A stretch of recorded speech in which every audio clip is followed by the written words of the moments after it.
आप सबको जय भीम।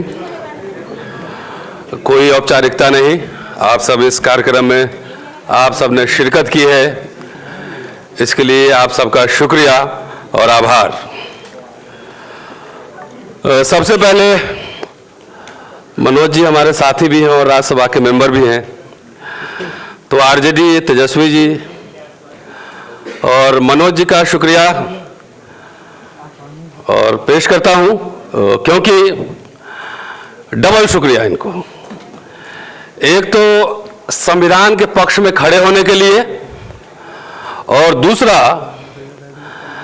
कि इतने शॉर्ट नोटिस पे इस कार्यक्रम को सफल बनाने के लिए और हमारे इनविटेशन को एक्सेप्ट करने के लिए, इसलिए आपका आभार और शुक्रिया। डीएम के सांसद, उनके पार्टी अध्यक्ष लेनिन साहब और उनके जो मेंबर ऑफ पार्लियामेंट ओवैसी साहब और जो मुस्लिम माइनॉरिटी सांसद, जिन्होंने संसद के अंदर न्याय के पक्ष में और संविधान के पक्ष में अपना वोट दिया, अपनी सहमति दी, उनका भी आभार है, इस मंच से उनका भी शुक्रिया है। साथियों, अभी लालू जी ने अभी कल ही ट्वीट किया है कि चोर दरवाजे से मनुवादियों ने आरक्षण खत्म कर दिया गया है। इसका मतलब यह है कि शेर अभी घायल है, घबराने की जरूरत नहीं है। और इसलिए लालू जी का शुक्रिया है इस मंच से। और शायद जो अभी संसद है उसमें दो लोगों की कमी हमें महसूस हो रही है लगातार, लालू जी और शरद जी। अगर शायद ये दो शख्स अगर संसद के अंदर होते तो जो लीला चल रहा है, मनु लीला और जनेऊ लीला, अब पूंजी लीला, इन पे अंकुश जरूर लगा दिया गया होता।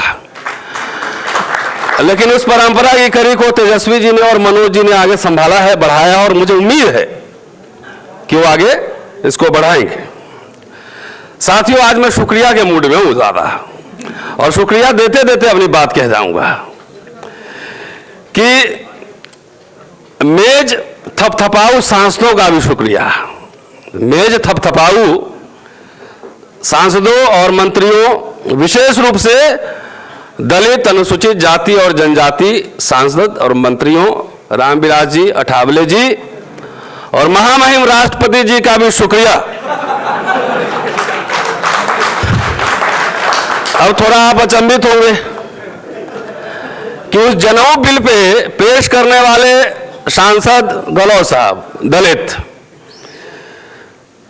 प्रधानमंत्री कथित पिछड़ा, मेज सबसे जोर से मेज थपथपाने वाले रामविलास जी सुने बीमार थे और संसद में आ नहीं रहे थे। उस दिन पता नहीं कौन सा ऑक्सीजन लेकर आ गए थे, बोले थे 9वीं अनुसूची में डालो।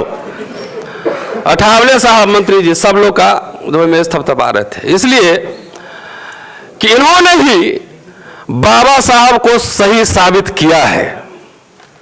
और मैं इसलिए ये बात कह रहा हूं कि जब पूना पैक्ट हुआ था तो बाबा साहब रोए थे और बोले थे कि ये मेरे जिंदगी की सबसे बड़ी हार है कि इस पूना पैक्ट के बाद जितने हमारे दलित समाज के नेता होंगे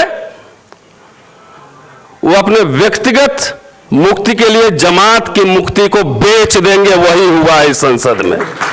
इसीलिए उनका शुक्रिया मैं अदा कर रहा हूं कि उन्होंने बाबा साहब को सही साबित किया है कि पूना पैक्ट के बाद टिकटार्थी नेता ही पैदा होंगे, खासतौर से दलित। रीढ़ वाले नेता तो आएंगे नहीं। तो जब संसद में आ जाते हैं तो 40 साल पहले बोले थे कि भाई मैं उस घर में दिया जलाने चला हूं जिस घर में सदियों से अंधेरा था, और पता नहीं दिया जलाते जलाते अपने घर में ही थर्मल पावर हाउस लगा दिए। और वही बोल रहे हैं कि अंबेडकर साहब ने, उनके पावर हाउस की अंबेडकर साहब ने क्या किया, आरक्षण तो हमारे पप्पा लाए थे। और वही कह रहे हैं कि आर्थिक आधार पर आरक्षण होना चाहिए। तो आर्थिक आधार पे होना चाहिए था तो सबसे पहले आप ही को जो है रिजर्व सीट से चुनाव नहीं लड़ना चाहिए थे। हाजीपुर, रोसड़ा और आप जो है जमुई छोड़ दीजिए, हम वहां पे किसी गरीब दलित को और रीढ़ वाले दलित को लड़ाएंगे? सीधी सी बात है। तो नहीं, कि ये बात समझना है कि पूरी लीला चल रही है, और लीला कुछ इस तरह से, बहुत सिंपल शब्दों में आपको रोस्टर भी हम बता देंगे, और जो 10% जो आरक्षण है ये भी बता देंगे। कि जो 10% जो आरक्षण आया है, इसके पूरे बैकग्राउंड को समझने की जरूरत है। पिछले 4-4.5 साल में चाहे रोहित बोमुला हो, चाहे ऊना हो, चाहे सहारनपुर हो, चाहे रेल ट्रेन का बिकना हो, चाहे रोस्टर हो, या 10% आरक्षण हो, जनेऊ आरक्षण, इसको मैं जनेऊ आरक्षण कहता हूं,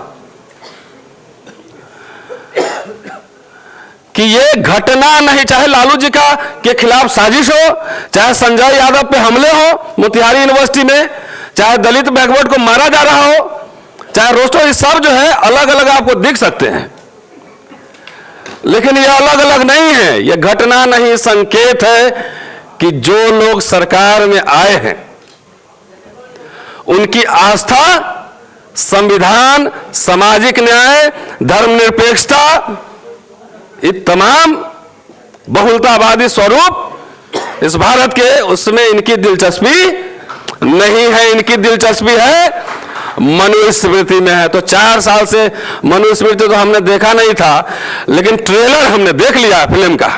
अब ये टीजर चल रहा है, अगली बार आ गया तो आपको सही में पूरा फिल्म दिखा देंगे। अभी तो ट्रायल टेस्टिंग चल रहा है, अभी ट्रायल टेस्टिंग चल रहा है। मोहन भागवत ने कहा था बिहार चुनाव के समय कि हम संविधान और आरक्षण की समीक्षा करेंगे। लगातार इस कॉर्नर से आ रहा है, उनके पास संविधान बना हुआ है, ऑल्टरनेटिव कॉन्स्टिट्यूशन, इसमें हमें कोई कंफ्यूजन नहीं है और ना आपको रखना चाहिए। तो पहले जैसे कहते हैं ना कि आचार्य द्रोण जंगल में थे, अंगूठा काट लिए थे, तो आपको लग रहा है कि आचार्य द्रोण जंगल में होगा तो गलत। आजकल आचार्य द्रोण मेट्रो सिटी में रहते हैं, यूनिवर्सिटीज में ज्यादा रहते हैं, 5 स्टार होटल में खाना खाते हैं। वो अंगूठा इसे नहीं मांगिए, प्यार से यहां से काट लेंगे। तो संविधान की समीक्षा थोड़ी ही आपको लिख के देगा कि संविधान की समीक्षा करेंगे। ये सब जो हम बता रहे हैं, मोदी सरकार में सारे डेमोक्रेटिक इंस्टीट्यूशन ध्वस्त कर दिए गए हैं। चाहे सीबीआई देख लीजिए, सीवीसी देख लीजिए, सीआईसी देख लीजिए, यूनिवर्सिटी देख लीजिए, चाहे कोई भी इंस्टीट्यूशन देख लीजिए, ये सारे ध्वस्त किए जा रहे हैं। तो ये आपको कह के नहीं करेगा, यही बोलते हैं, इसको हम बोलते हैं जनेऊ लीला है। ये जनेऊ लीला है, बोलेगा कुछ और करेगा कुछ। तो ये सारे जो घटनाएं हो रही हैं, इस संविधान की समीक्षा ही हो रही है और कुछ नहीं है। इसको अगर समझ रहे हैं तो आप ये समझ लीजिए कि उसी तरीके से है कि कबूतर अगर रेत में अपनी आंखें छुपा ले और सोचे कि बिल्ली नहीं खाएगी, तो ये गलती जो है बिल्ली का नहीं है, ये कबूतर की गलती है। तो हम लोग कबूतर हैं, समझ लीजिए। ये सरकार आमादा है इस देश के तमाम संसाधनों को बेचने के लिए, ये सरकार आमादा है मुसलमानों को मारने के लिए। इस पूरे घटनाक्रम में मनोज जी बैठे हुए हैं, उनको याद भी दिला देते हैं, और राजेंद्र पाल गौतम साहब भी हैं, हमारे बड़े भाई मित्र भी हैं। ये पूरे डिस्कोर्स में कहीं भी राजेंद्र सच्चर कमेटी और रंगनाथ मिश्रा कमेटी कहीं नहीं विमर्श में आ रहा है। क्यों नहीं आ रहा है? ये सवाल कौन पूछेगा? ये सवाल ये हमें ही पूछना है। वो कमेटी वो कोई पाकिस्तान में नहीं बनी थी कमेटी, या बांग्लादेश में नहीं बनी थी, भारत सरकार नहीं बनाई थी। और उन्होंने मुसलमानों के बारे में जो रिकमेंडेशन दिया था, क्या इस संसद में उस पर चर्चा होगी या नहीं होगी, ये तय करना है। लेकिन लीला देखिए, लीला में आपको गायब कर दिया, पूरा डिस्कोर्स ही गायब कर दिया। नंबर 2 कि जो 10% आरक्षण है आया है अभी, ये कुछ नहीं है, सीधा और सीधा संविधान पर हमला। जेएनयू में मैं बोल रहा था, कई छात्रों ने हमसे पूछा कि क्या अगर इसमें SC ST OBC के गरीब बच्चों को भी डाल दिया जाए लोगों को, तो आप तैयार हो जाएंगे? हम लोग एकदम नहीं तैयार होंगे, इसके हम खिलाफ हैं। और खिलाफ इसलिए हैं कि आपने अभी ट्रायल रन दिया है, ट्रायल रन। अच्छा, अरुंधति जी आ गई हैं, स्वागत है आपका अरुंधति जी। शॉर्ट नोटिस पे आइए आइए आइए, प्लीज प्लीज आइए, प्लीज सुनील सरदार साहब भी आइए, स्वागत है आपका। स्टेज पे आ जाओ प्लीज प्लीज। फुसुरे जी कितना मीटर बोलना है, बोलिएगा। बोलिए। कि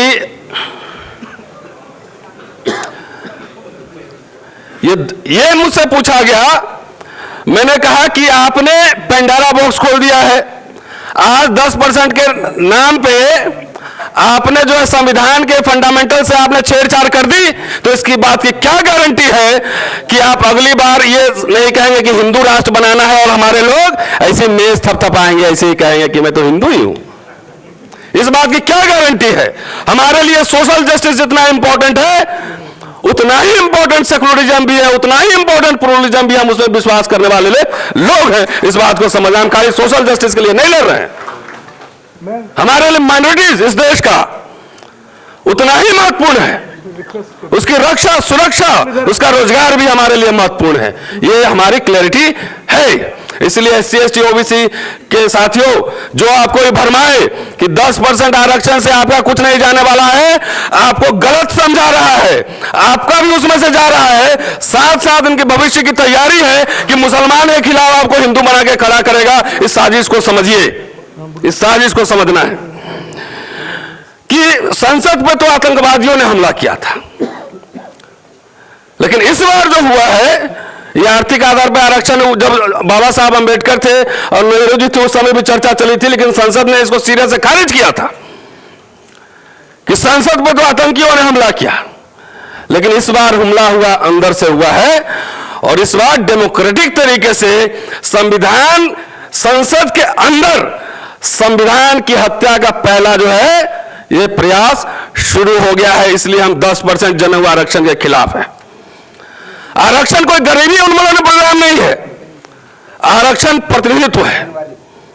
अगर सिर्फ ब्राह्मण को इस देश में सारी नौकरी दे दी जाए तो क्या उनका पूरा कंप्लीट सब ब्राह्मण को नौकरी मिलेगी? नहीं मिलेगी। तो इसलिए ये रिप्रेजेंटेशन का क्वेश्चन है, गरीबी उन्मूलन प्रोग्राम नहीं है। साथियों, कोई सर्वे हुआ? हम मांग कर रहे हैं इस मंच से कि आप सामाजिक आर्थिक सर्वे सेंसस कमिश्नर के अंडर में करवाओ। अब पता लगाओ कौन जात के पास कितना जमीन है और कितना संपदा है, और तब पता लगाओ, तब जानेंगे। बगैर किसी आंकड़े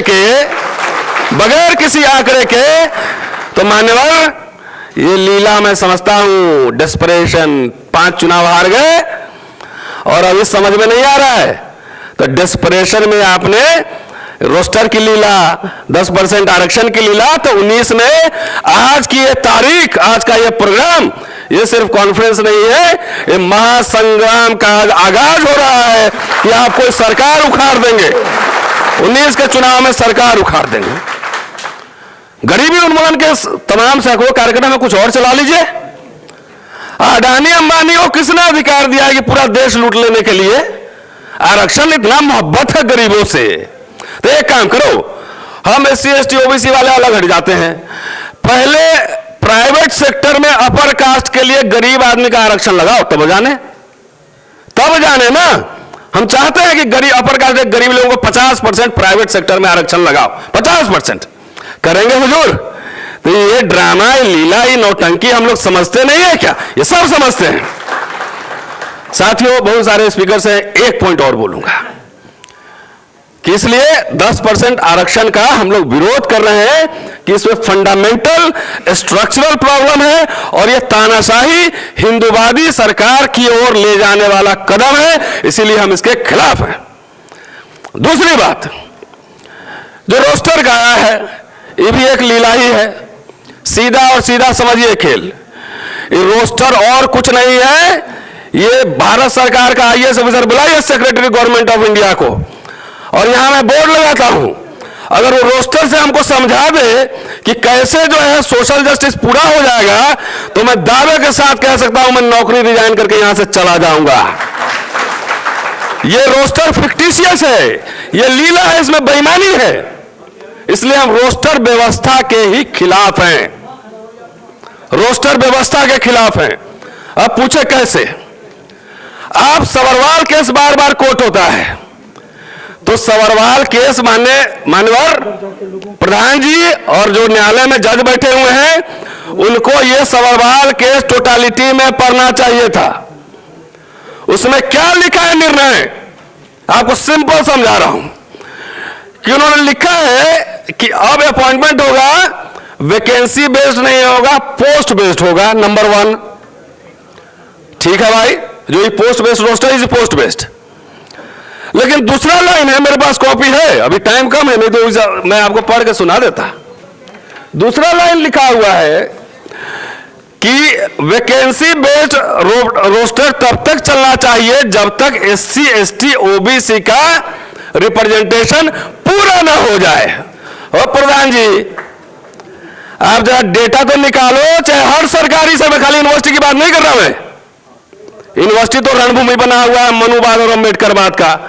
ये चुनौती हमारी है कि आपसे लड़ेंगे और जीतेंगे भी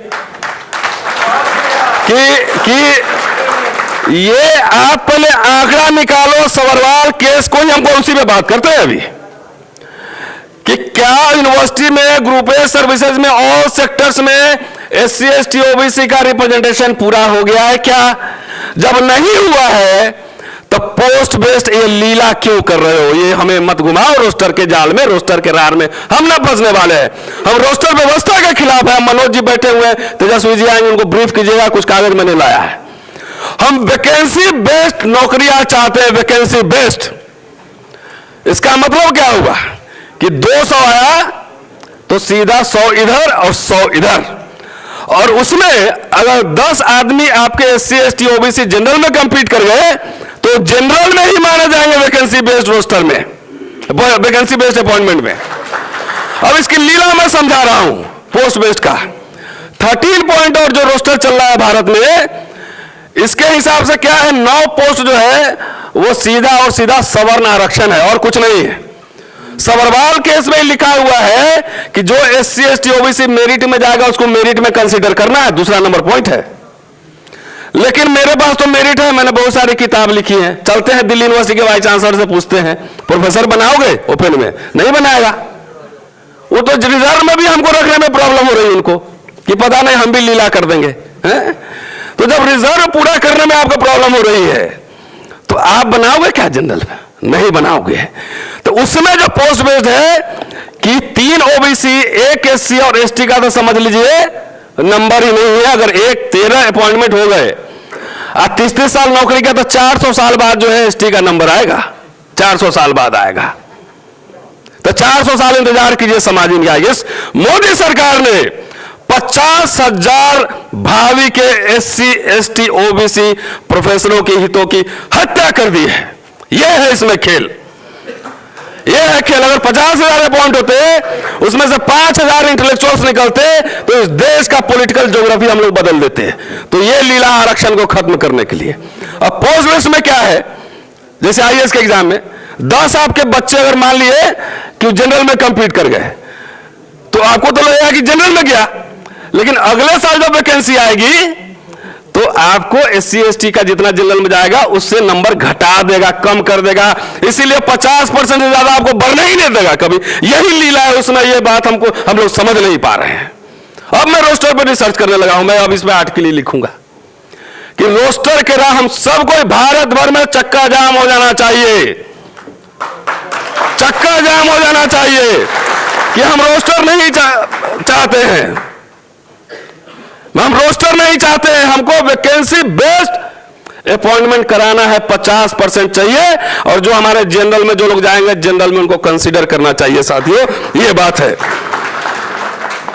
साथियों लंबा बोल चुका हूं, लेकिन दुष्यंत की 2 लाइन के साथ मैं इसको खत्म करना चाहता हूं। ये बीच में 1-2 लाइन, हर गली हर शहर, हर गली हर शहर, बाकी आधा मनोज जी पूरा करेंगे बाद में।